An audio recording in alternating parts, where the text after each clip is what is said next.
Amid the vast green fields on the outskirts of Russia lies a massive sika deer farm that has been in operation for more than a decade. From this farm, thousands of deer are born, raised, and matured within a modern, industrialized farming system. Ivan, a man who has dedicated his entire life to deer farming and producing high-quality deer-based products, cannot hide his joy when sharing the story of his journey. Today, let's explore how Ivan has turned these majestic sika deer into the foundation of a sustainable farming model, one that not only delivers economic value but also preserves the unique character of the Russian landscape.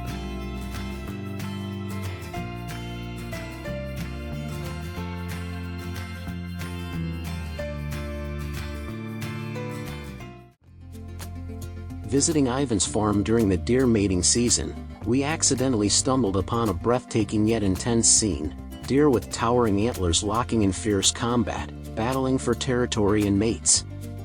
The clashing of antlers and the pounding of hooves echoed across the farm, a natural result of the vast, open environment Ivan has carefully maintained for them. But behind this majestic spectacle lies hidden danger. With antlers as strong as weapons, just one sudden strike could seriously injure a handler. That's why, during every mating season, the farm workers reinforce barriers and only approach when absolutely necessary, ensuring the safety of both humans and animals.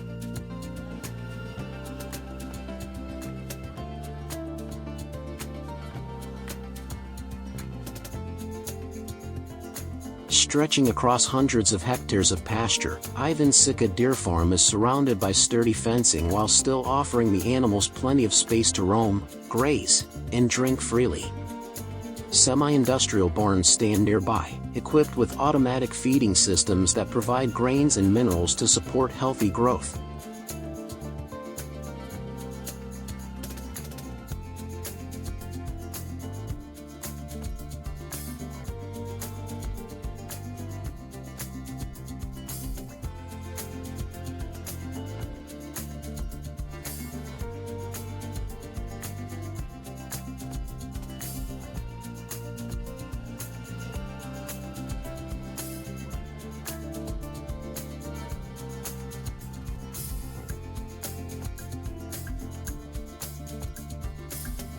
Ivan doesn't stop at recreating a natural environment for the deer, he also places strong emphasis on their health. The farm regularly conducts health checkups, vaccinations, and growth monitoring, all tracked through electronic chips attached to each deer. The atmosphere here is alive with gentle sounds, deer calls, rustling leaves, and the hum of machines working under careful supervision.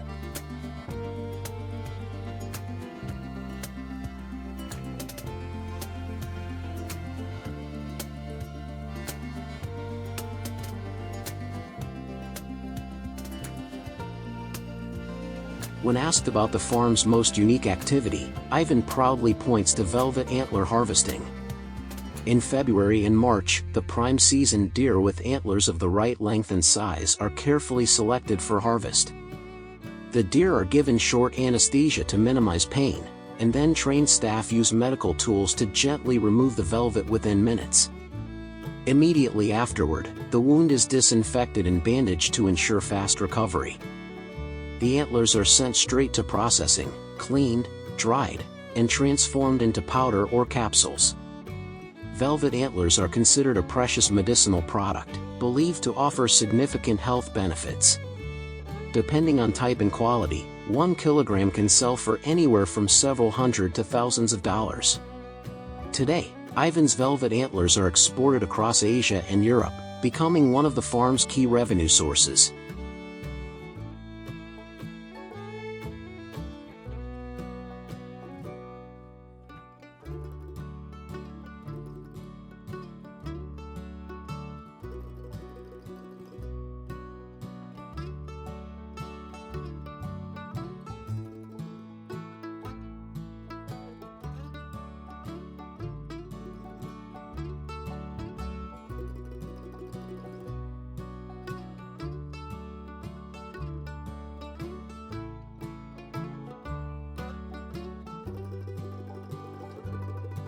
Alongside velvet harvesting, venison remains a cornerstone of Ivan's production system.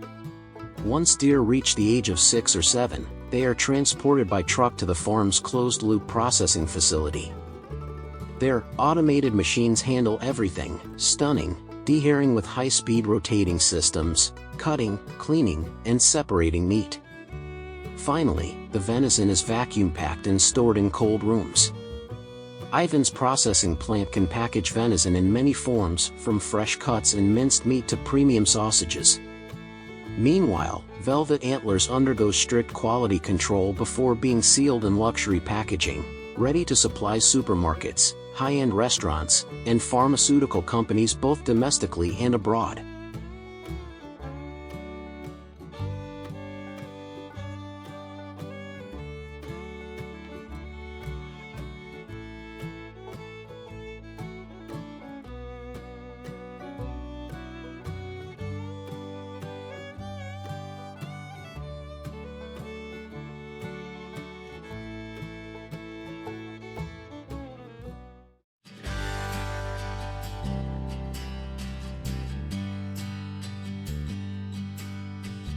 From the mighty clashes of stags, to the sprawling farm landscapes, to the meticulous harvesting of velvet and closed-loop meat processing, all together paint a picture of agriculture that is both modern and deeply humane.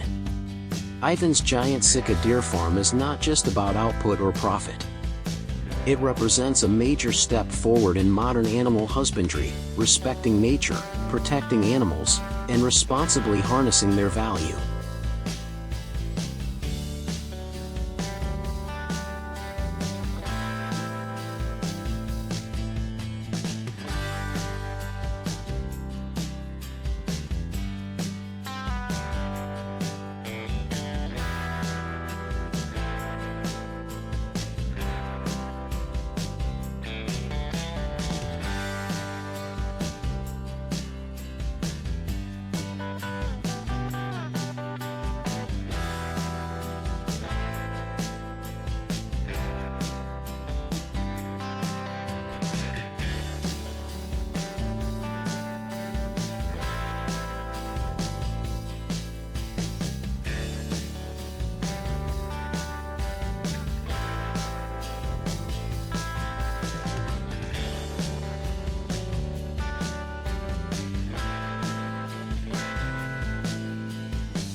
For decades, chickens and fish have been two of the most important livestock choices for farmers across Southeast Asia. Chickens can be raised in coops, free-range, or even in large-scale industrial systems. Fish, on the other hand, are farmed in ponds, lakes, cement tanks, even in rice fields. But what happens when smart farmers choose to raise both animals in a single, closed-loop system? It's not just a clever idea. It's a sustainable agricultural solution that can generate stable income reaching into the millions of dollars. So what are we waiting for? Join us as we explore how integrated chicken and fish farms are changing the game in modern farming.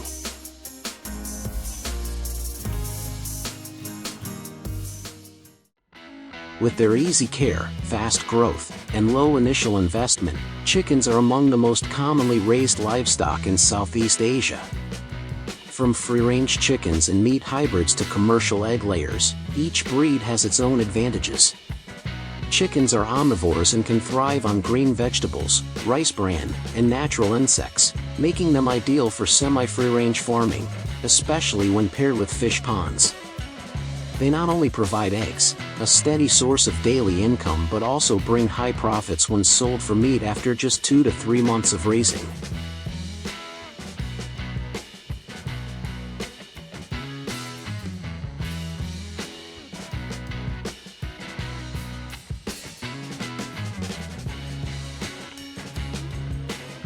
In this integrated model, fish are not only raised for harvest, they also play a vital role in maintaining biological balance within the pond environment.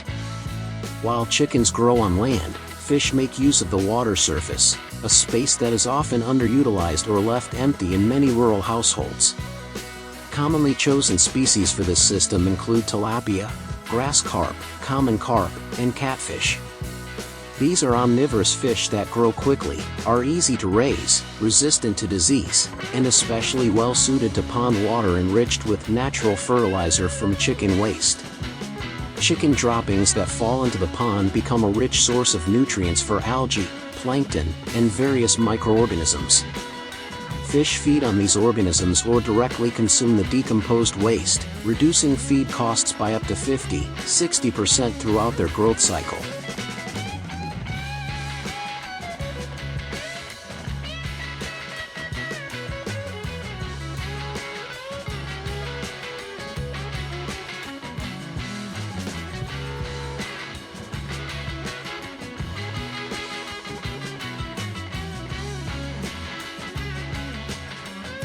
It's not difficult to build a chicken and fish integrated farm, as the cost is relatively low and suitable for small-scale farmers. Even with limited land, many farming households can still implement this model effectively by arranging things smartly and making full use of available space. A common layout involves constructing a fish pond measuring 600–2,000 square meters, about 1.2–1.5 meters deep, placed at the center or covering around 2/3 of the total area. Surrounding the pond are elevated, airy chicken coops with mesh flooring or drainage slots that allow chicken droppings to fall directly into the pond, naturally fertilizing the water for the fish. During the day, chickens are released to roam within fenced areas around the pond.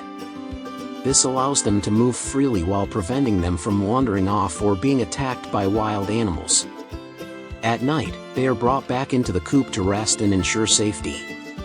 Depending on the scale, the model can raise 300–500 chickens together with 2,000–4,000 fish in the pond. After about 4 months of continuous operation, farmers can earn a monthly income of $1,200–2,000, depending on management skills and actual conditions.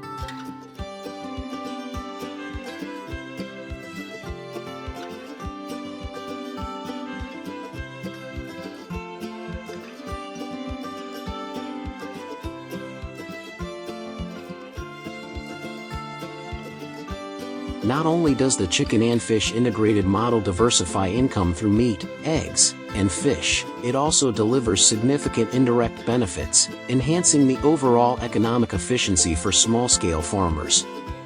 By taking advantage of the symbiotic relationship between species, this model helps reduce feed costs substantially. Chickens roam freely and can forage for natural food around the pond, while fish benefit from chicken manure as a nutrient source, cutting total feed expenses by 40–60%.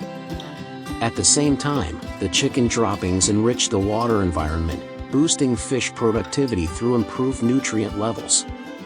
The model also optimizes land use, producing both chickens and fish from the same space, maximizing output per square meter.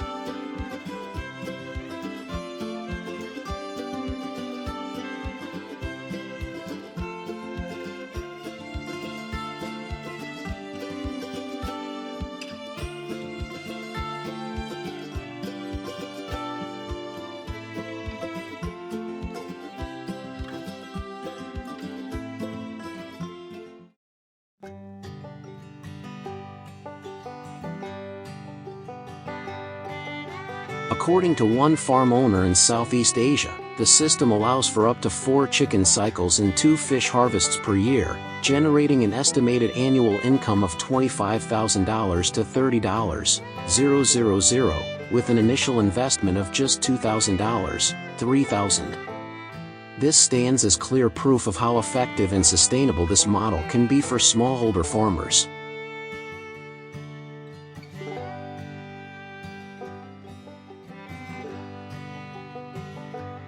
Moreover, as today's consumers increasingly prioritize clean, traceable food sources, this integrated approach helps build a trusted, eco-friendly agricultural brand.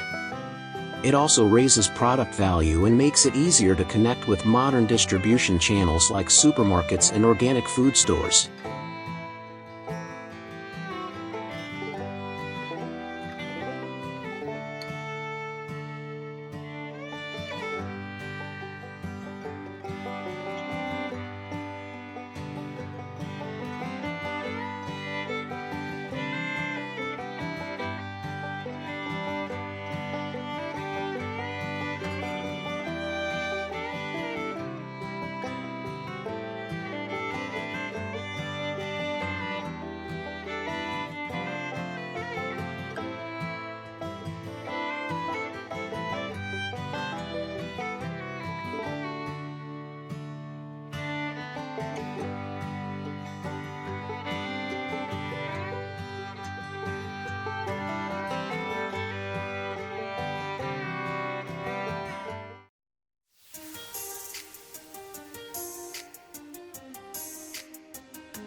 Afghanistan, a land many imagine as nothing but dust and sand, is quietly hosting one of the strangest and most chilling agricultural revolutions on Earth: scorpion venom farming. Not sheep, not goats, not any traditional livestock, but deadly creatures armed with lethal stingers, producing a liquid so valuable that pharmaceutical giants will pay up to $10 million per liter for it. So why would anyone risk their life to raise such dangerous animals? Let's find out in today's video.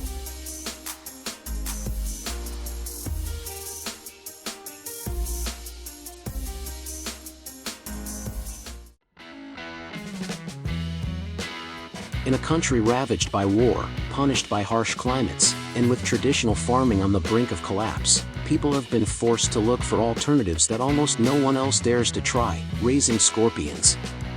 What most people don't know is that scorpion venom is worth a fortune. It's a critical raw material in biomedical research, used to create ultra-strong painkillers, cancer treatments, medicines for neurological disorders, and antidotes to deadly neurotoxins.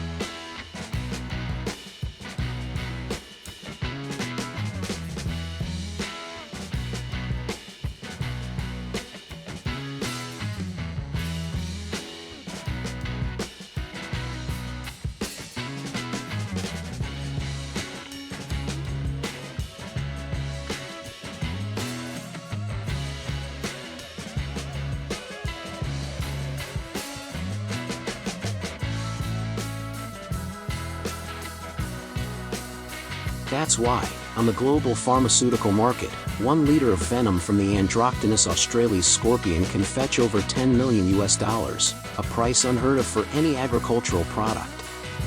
But getting to that massive profit is no easy feat. A single adult scorpion can only produce 0.1 to 0.5 milligrams of venom per milking. To collect just 1 liter, farmers must perform at least 2 million extractions, which means caring for and harvesting from thousands of scorpions continuously for years.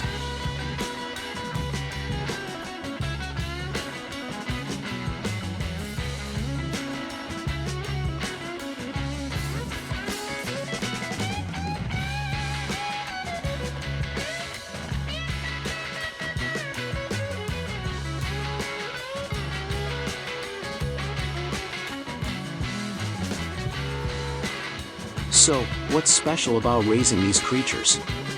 Scorpions are kept in plastic containers, wooden boxes, or sealed rooms where humidity, dim lighting, and temperature are carefully controlled. They take up little space, make no noise, and require less daily care than cattle, but in return, farmers must have deep knowledge of their biology, behavior, and the potency of their venom.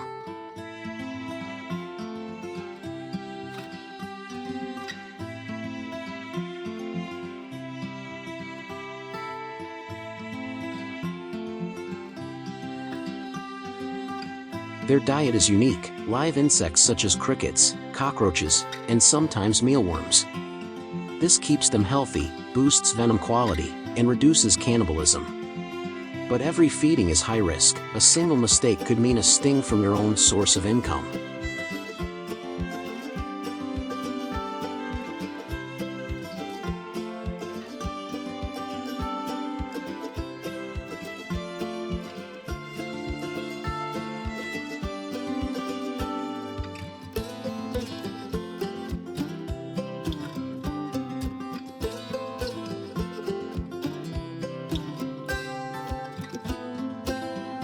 Unlike milking cows or collecting honey, which is relatively safe and highly mechanized, harvesting scorpion venom is a manual, precision-demanding, and extremely dangerous process. The farmer uses a small electrical stimulator, placing it against the scorpion's body to trigger the venom glands. The scorpion then releases a tiny drop of pearly white venom from its stinger. That drop is collected into a vial and stored frozen for long-term preservation. Every step must be exact. Too much current can injure or kill the scorpion, too little yields nothing. And if you slip, the sting could send you straight to the emergency room. Or worse.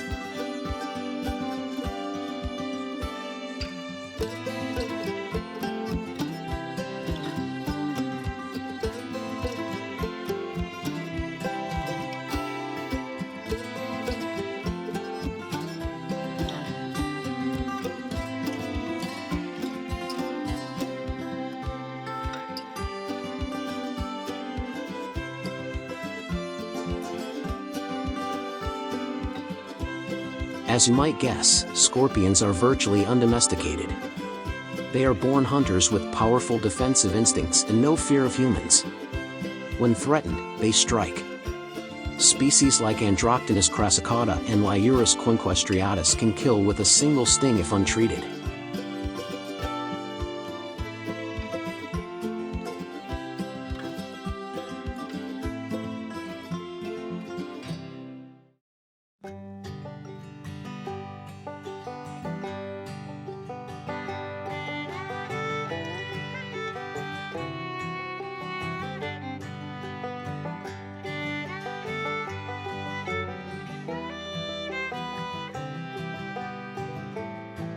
Many farmers have been stung so severely they needed emergency hospitalization. Some survive but suffer lasting nerve damage or permanent numbness in their hands or feet. And more than a few have quit the trade after just one life-threatening allergic reaction. Worse still, if one escapes. There have been cases where scorpions broke out at night, crawled into sleeping areas, hid in shoes, and stung victims before they even realized what happened. That's exactly why, despite the jaw-dropping profits, scorpion farming has never become a mainstream agricultural industry. It's just too dangerous.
Unbelievable. From just a small ornamental fish swimming in a garden pond, people can create $1 million economic empire. In China, there is one of the largest koi farms in Asia where millions of individuals are produced each year, exported around the world, bringing in millions of dollars in profits. In today's video, we will explore how can a koi farm in China achieve millions of dollars in revenue each year. What makes this model the focus of investors and global ornamental fish enthusiasts? And more importantly, is this a potential business opportunity that many countries are missing?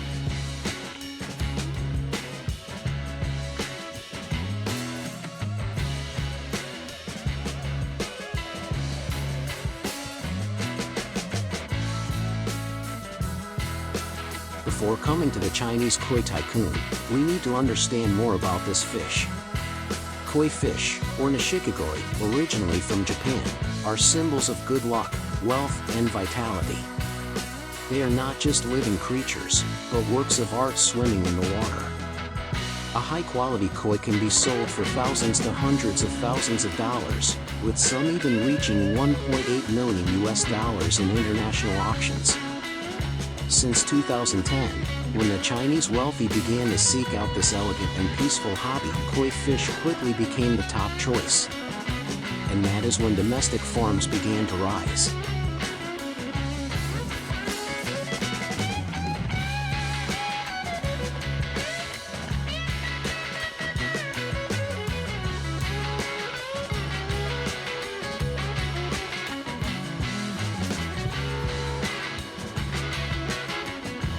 This koi farm currently covers an area of over 300,000 square meters, equivalent to nearly 40 football fields.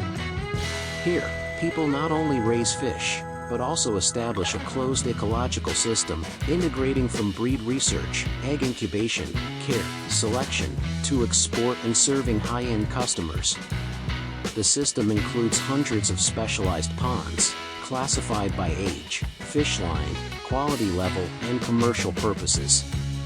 Each pond is equipped with sensors to monitor water quality, temperature, pH, and dissolved oxygen, ensuring the farming environment always meets international standards. A team of aquaculture engineers and nutritionists work full-time, closely monitoring the growth of each batch of fish. On average, this farm produces over 1 million koi fish each year, of which tens of thousands meet high standards, with clear colors, regular patterns, and balanced bodies ready to appear at international auctions or exhibitions.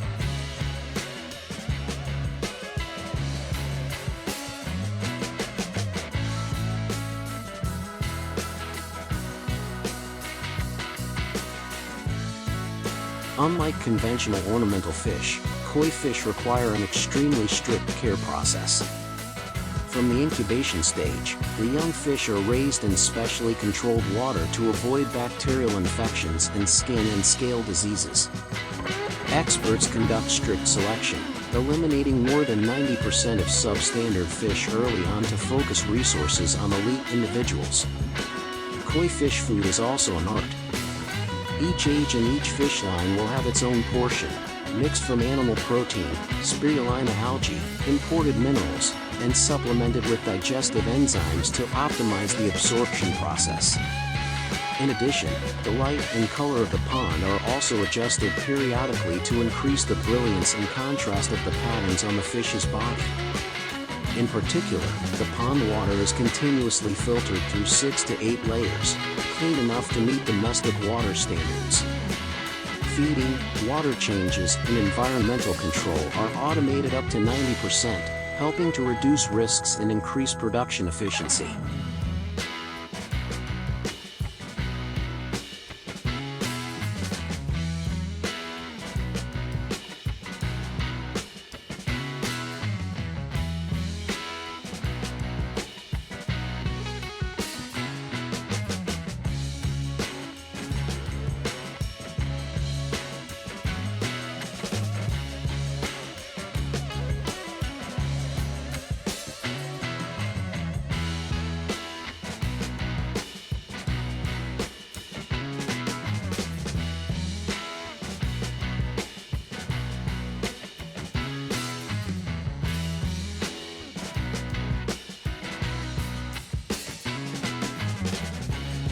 It is no exaggeration to say that this model is a living gold mine. Although the operating costs are very high, the profits from koi fish still surprise many investors. A normal koi fish can be sold for between $50 and $200. But high-end individuals, with perfect shape, special colors, or purebred origin, can be sold for between $1,000 and more than $20,000 each. Those that have won prizes at international competitions are even valued at up to $100,000, more expensive than a car. With an output of up to millions of fish per year, this farm earns revenue ranging from $8 to $12 million.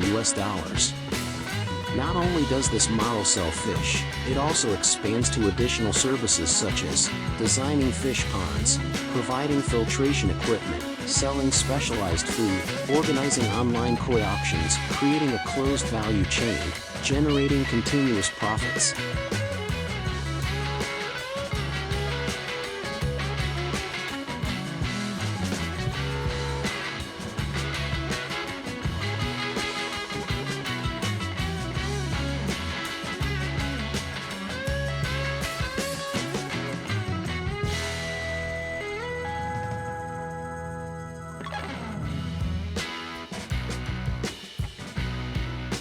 Currently, Chinese koi farms are still catching up in terms of genetic quality and color sophistication. But in terms of commerciality, production scale, and price competitiveness, Chinese koi have surpassed them by a long way. Southeast Asian, Middle Eastern and European markets are gradually shifting to importing koi from China because the price is 30 to 50% cheaper than Japanese fish, while the quality is increasingly improved. This opens up a new trend where China can dominate the mid-range and mass koi market, leaving the super high-end playground for Japanese hatcheries.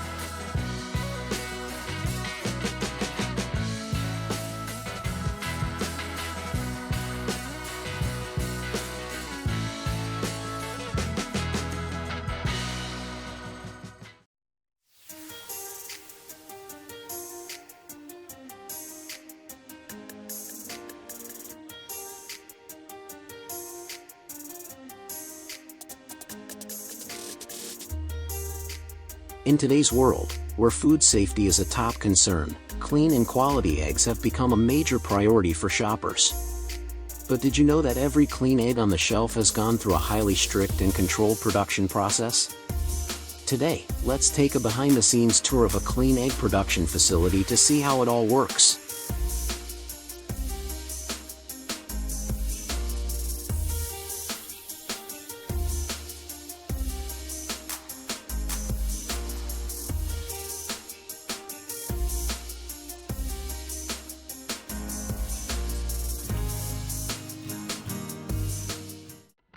Egg production facilities are usually located far from residential areas to avoid contamination and to provide a spacious, clean environment for chickens to grow. Most operations follow a closed-loop model, meaning everything, from raising hens, collecting eggs, to processing, packaging, and distribution, is done in-house.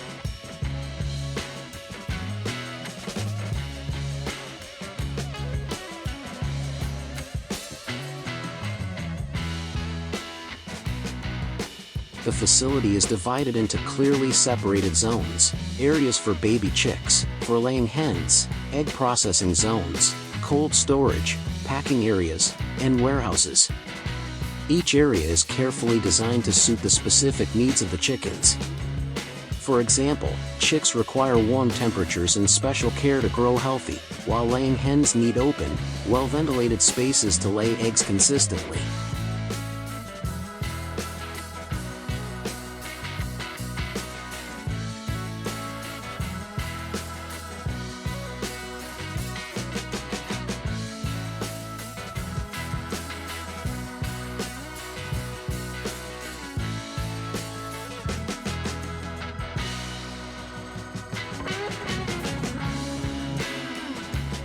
On average, a hen lays 1 egg per day. So with thousands of hens, these factories can collect tens of thousands of eggs daily. After being cleaned, inspected, and sorted, the eggs are packed and transported in refrigerated trucks to distributors, supermarkets, or retailers.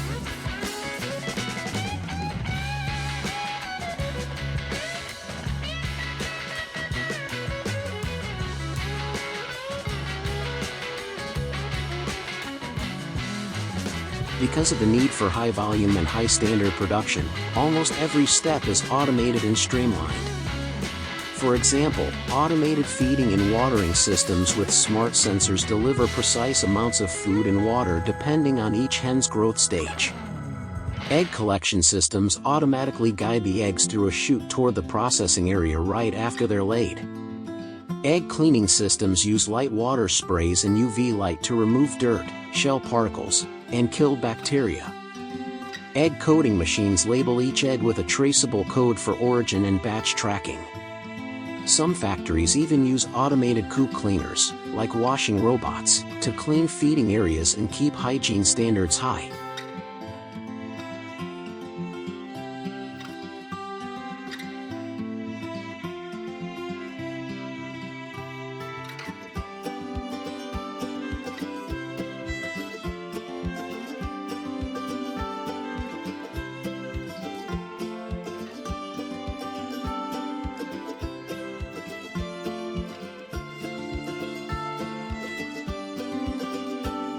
The basic process of clean egg production works like this. First, hens are fed and watered automatically.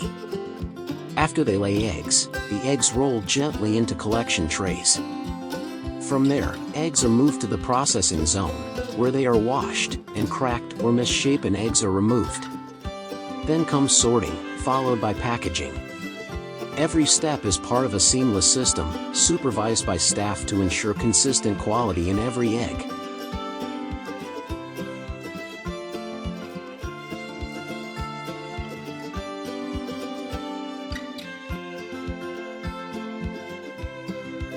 So, what makes an egg standard grade and ready for market?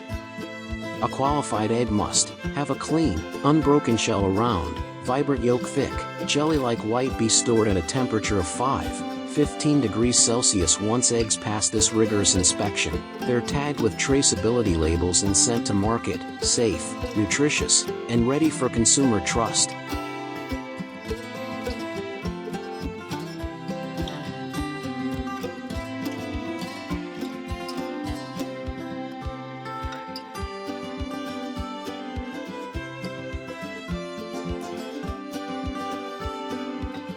It's not just about machines and automation, the environment also plays a huge role in producing high-quality eggs. Chicken coops must be clean and breezy to reduce stress and keep egg production consistent. Lighting should be balanced, not too bright, to match the hen's natural biological cycles. Feed must be nutritious, hygienic, and free from banned substances, with a verified origin.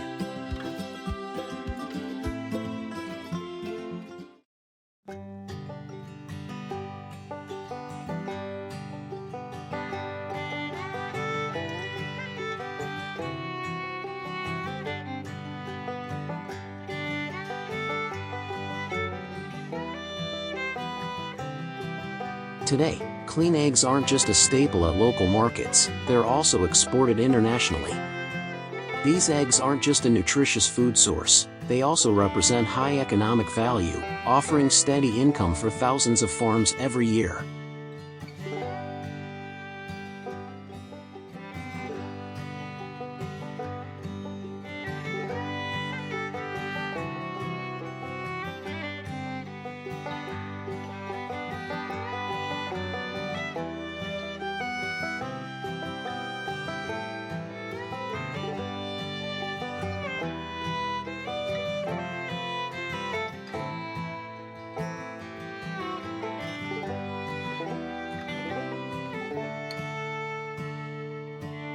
Behind every clean, high-quality egg, a common sight in homes across the world, is an entire, carefully coordinated process, from raising and caring for the chickens, to inspecting and ensuring the safety and nutritional value of every egg. Clean eggs have become a symbol of quality and progress in today's modern agriculture industry.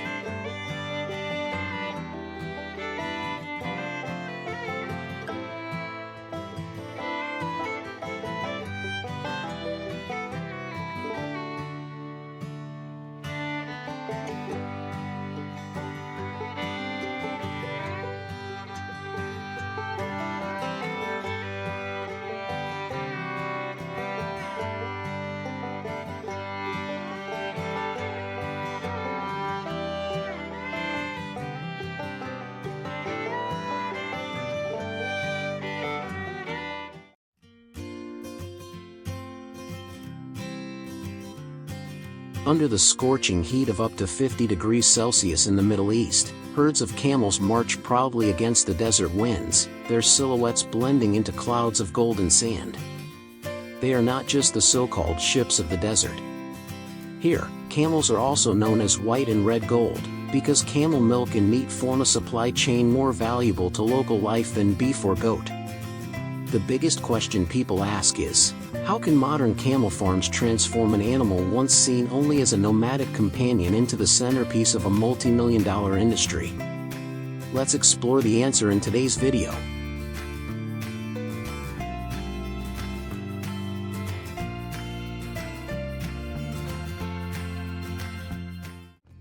There's a fascinating tradition in the Middle East that allows farmers to evaluate the potential of camels before officially building farms: annual camel races. On the racetracks of Dubai, camels dash at speeds of up to 65 km/h, their backs fitted with robot jockeys swaying to each stride. Their legs move in unison, creating the illusion of crashing waves rolling across the blazing desert.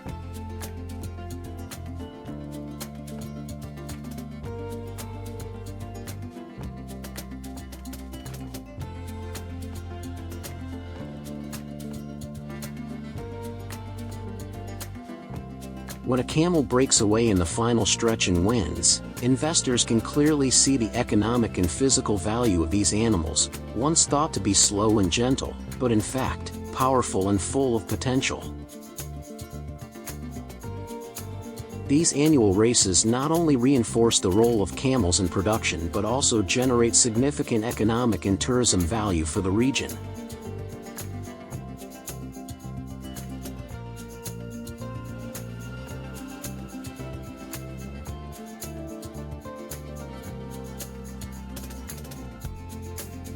Despite their calm appearance, camels in the Middle East can be unexpectedly dangerous.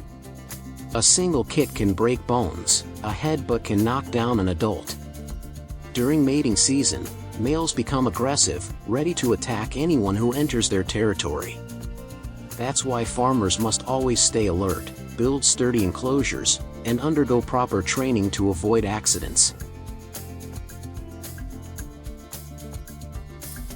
From thrilling races to the hidden dangers of daily life, camels prove that transforming them into sustainable assets requires deep knowledge and advanced technology in modern farming.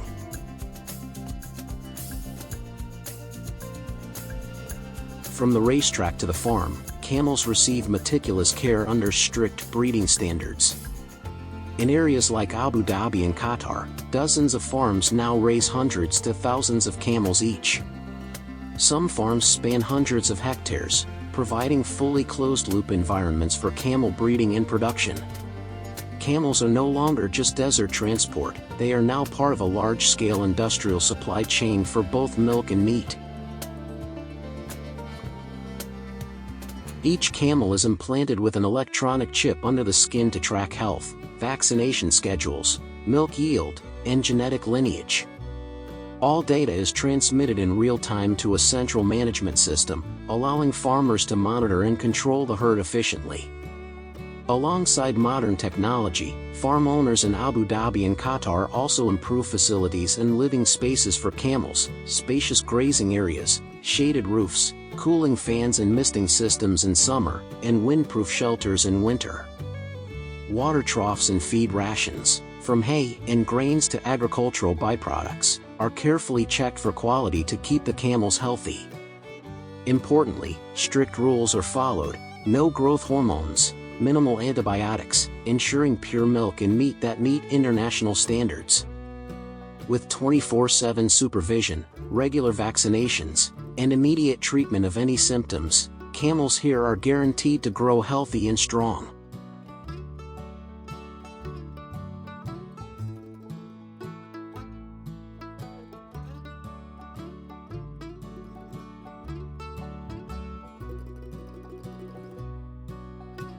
Beyond traditional hand milking, some Qatari farms now use automated milking systems, ensuring absolute hygiene while minimizing stress for the animals. Milk is expressed smoothly, according to the camel's comfort. Once collected, it is immediately cooled, sterilized, bottled, or processed into milk powder, yogurt, or even premium cosmetics.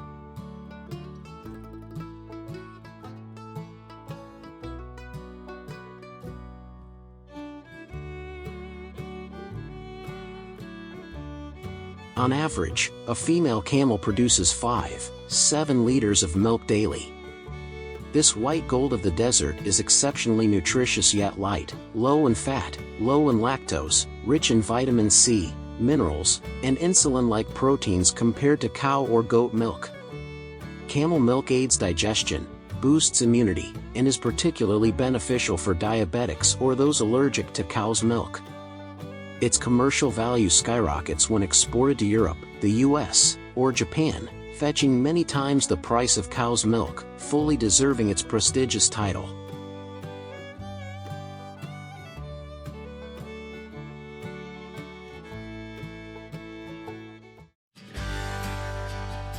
Alongside milk, camel meat is a prized delicacy cherished across the Middle East. Once camels reach slaughter standards, they are processed in modern facilities that strictly follow international certifications such as halal and hasab. The meat is carefully divided into cuts for various uses: tenderloin for 5-star restaurants, ground meat for premium sausages, and organs sold at traditional markets. Processed meat is preserved in smart storage systems, vacuum-packed, and labeled with traceability codes. Thanks to these standards, camel meat stays fresh for weeks without preservatives. Middle Eastern camel milk and meat plants supply high-quality exports to demanding markets like the EU, US, and Japan, generating tens of millions of dollars annually. This firmly places Middle Eastern camel farming at the forefront of the global food industry.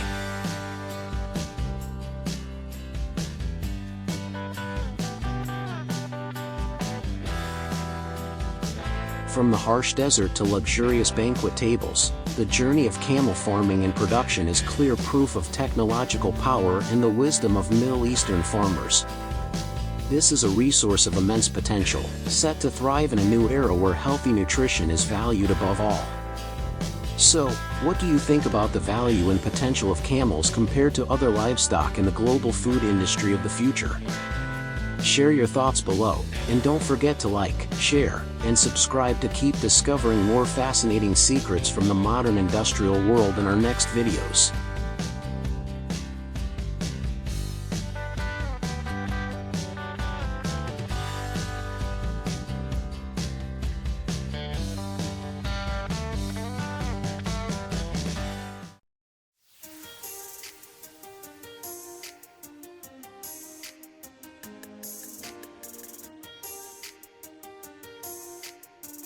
In recent years, with the development of technology and the increasing demand for clean, safe, and sustainable food, the traditional livestock industry has begun to enter a strong transformation. Among them, duck farming. Today's duck farming industry is being redefined by closed factories and automatic systems. So, what is really going on behind this duck farming revolution? What has technology changed? And which model is leading the trend? Let's explore in the next part.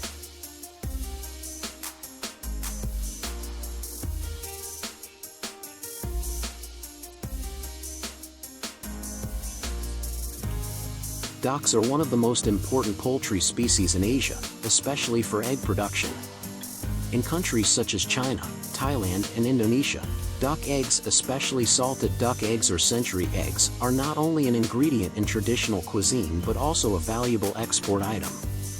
However, for a long time, the duck farming industry has been neglected, lacking planning, mainly relying on folk experience and greatly influenced by natural conditions. And as the world's largest producer of duck eggs, China has invested heavily in high technology to modernize its duck farming industry. They have built closed duck farms with automatic operations. Temperature, humidity, and light in the barns are all strictly controlled through sensor systems and AI. Ducks are fed using a fully automated system, which significantly reduces manual labor and precisely controls the amount of feed to optimize health and egg-laying productivity.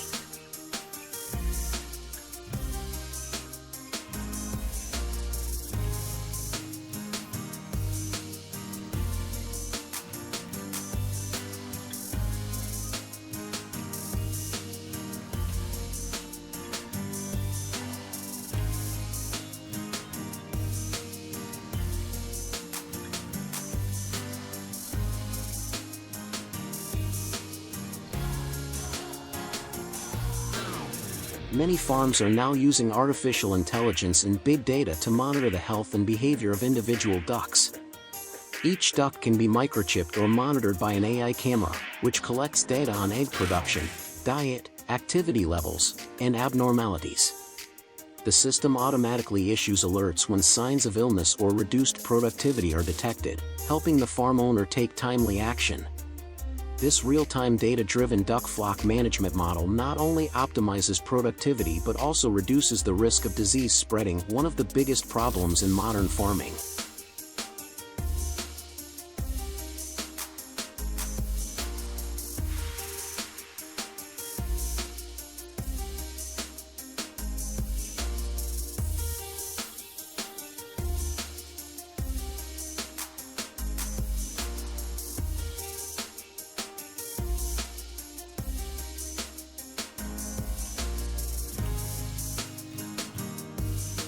Not stopping there, the automatic egg processing line is also applied. Eggs will be identified through sensors, then gently brought to the sorting, cleaning, and packaging area. Each stage can process thousands of eggs per day, with an extremely low breakage rate, just under 1%. This helps reduce losses, increase productivity, and ensure consistent output quality, a huge step forward compared to the traditional manual egg collection method. Improving duck farming towards modernization and automation is not only economically beneficial, but also a big step forward in the journey towards global sustainability goals. Traditional farming causes many environmental consequences such as water pollution, greenhouse gas emissions, and widespread use of antibiotics.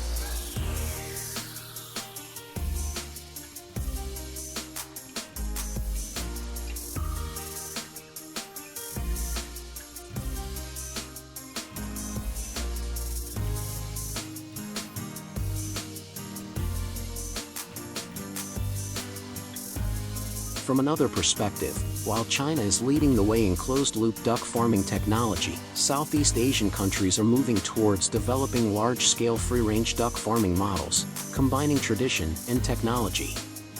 Cooperatives support farmers in purchasing, sorting, and exporting duck eggs. As a result, productivity increases by 30 to 40%, egg quality is consistently controlled, and the environment is better protected. Unlike raising ducks in cages, harvesting eggs in the open field model requires a lot of skills. Farmers often herd ducks back to the cage in the evening. Ducks will lay eggs at night or early in the morning. To avoid egg loss, many farms use plastic nets or wooden floors to gather the ducks to lay eggs, then collect the eggs manually. Although not fully automated like in factories, this model is gradually modernizing, helping farmers save time, ensure quality, and increase productivity.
It is worth mentioning that eggs from the field model are often favored by the market because of their rich yolks, aroma, and high nutritional content.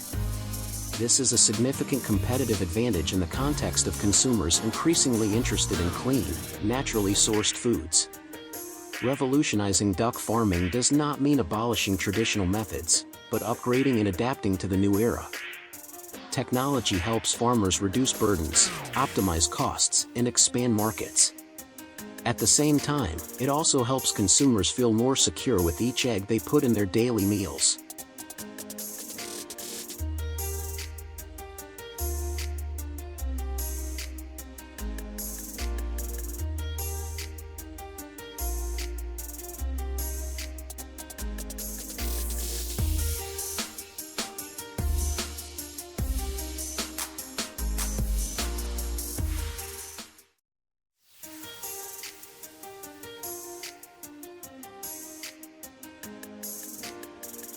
Japan, a country renowned for meticulous attention to detail in every agricultural product, is home to a fruit the whole world craves, yuzu.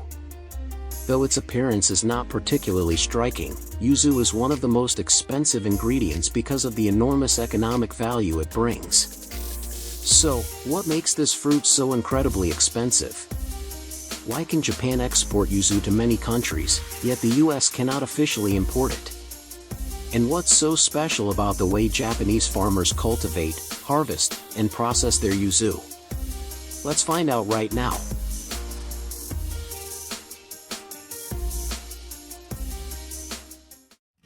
Interestingly, yuzu isn't exclusive to Japan. In the US, states like California and Oregon also grow this fruit. However, Japanese yuzu is always rated much higher because of its intense fragrance, rich essential oils, and uniquely sharp sourness, qualities American-grown yuzu has never quite matched. Yet, US law currently prohibits the import of fresh Japanese yuzu. The reason? Concerns that pests might devastate American citrus groves. As a result, even top chefs in the US are limited to using domestically grown yuzu, which is less aromatic and cannot compare to the original from Japan. This unattainable factor has only fueled the reputation of Japanese yuzu as a true luxury item on the global market.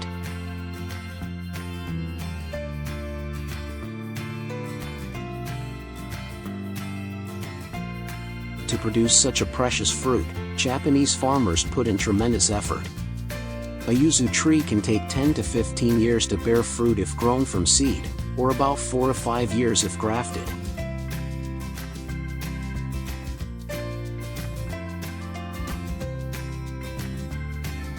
They carefully select steep mountain slopes with mineral-rich soil and cool climates, while also building windbreak nets and covering the roots during winter to protect the trees from damage.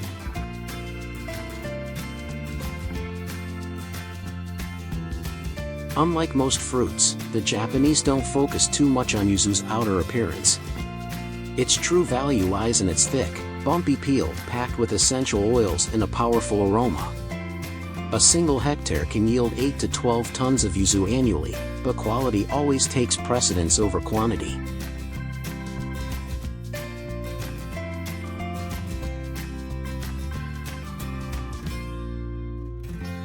Harvest season usually falls between November and December, just as the cold winds set in. Farmers use special scissors to cut each fruit carefully, since even the smallest scratch can drastically reduce its value. On average, a worker can harvest 200 to 300 kilograms of yuzu per day, and in concentrated farming areas, yields can reach up to 30 tons per season. The harvest season feels like a festival, with baskets overflowing with golden yuzu and its fragrance filling the air.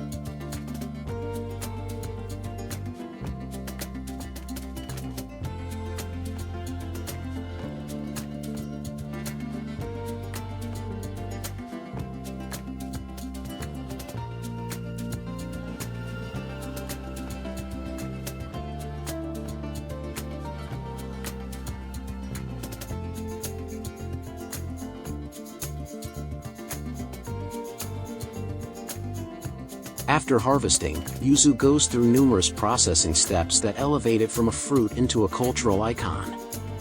Yuzu juice, famous worldwide, sells for as much as $150 per liter. Yuzu essential oil is used in luxury cosmetics, perfumes, and spas. Meanwhile, yuzu kosho, a blend of green chili, salt, and yuzu peel, is considered a secret weapon in Japanese cuisine.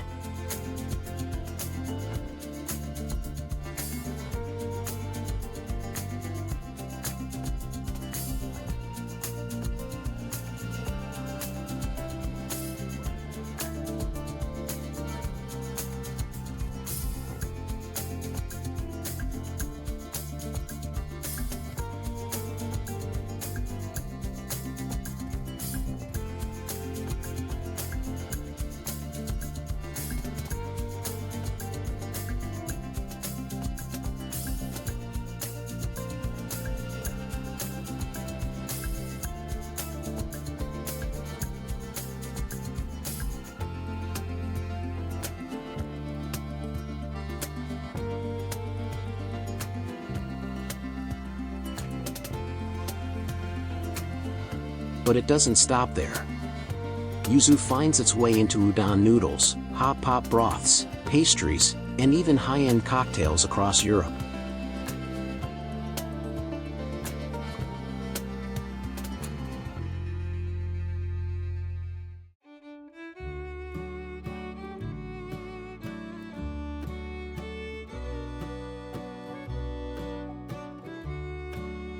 Most notably, on the winter solstice, the Japanese practice yuzu, placing whole fruits into hot water to relax, believing the fragrance will bring health and good fortune.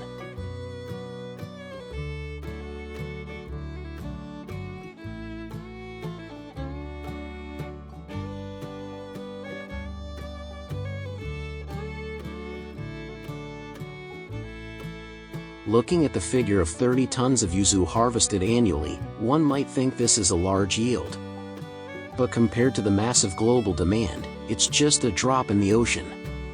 Scarcity, combined with strict trade restrictions, has turned Japanese yuzu into a super expensive fruit that not everyone has the chance to taste in its authentic form.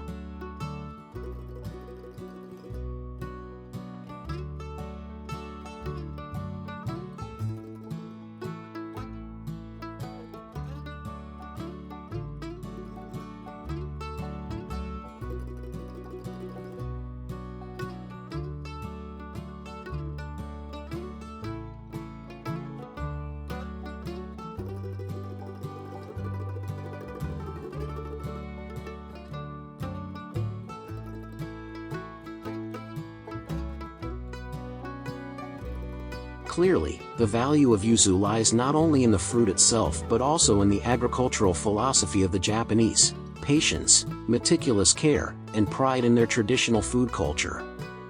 Thanks to these values, yuzu has gone far beyond being just an agricultural product. It has become a symbol of refinement and distinction in the way Japan conquers the world with flavor.